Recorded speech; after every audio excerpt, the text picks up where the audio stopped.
We're nearing the end of the year, which for most of us signifies the holiday season. But for sitting U.S. presidents, it is pardoning season. At the end of the calendar year, presidents typically use their pardon power as an expression of forgiveness, sort of a lesson in empathy. For Donald Trump, his pardon list included Steve Bannon and Paul Manafort and Charles Kushner and Roger Stone, which is Donald Trump's version of a lesson in forgiveness and empathy, I guess. Today, President Biden announced his pardon list, 11 people he is granting clemency. And if you do not recognize their names, that is because they are not political allies of the president. They also didn't engage in efforts to overturn a presidential election. They have that in common. These are just people who deserved a second chance and who were granted that second chance as part of an effort the president first announced a little over a year ago.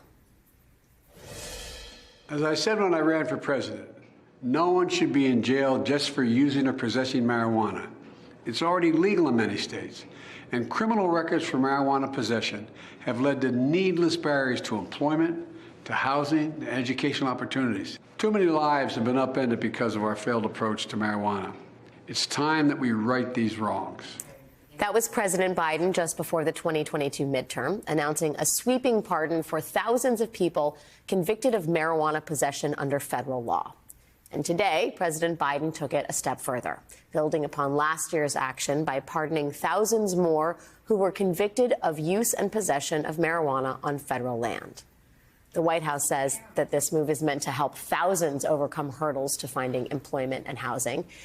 But it's also evidence of a profound shift in this country when it comes to recreational use of marijuana, which is now legal in 24 states, more than half the population of the United States. Even Republicans, who normally waste no opportunity to criticize President Biden, have mostly stayed mum on this issue. For both the people granted clemency here and American politics on whole, you might call it a Christmas miracle.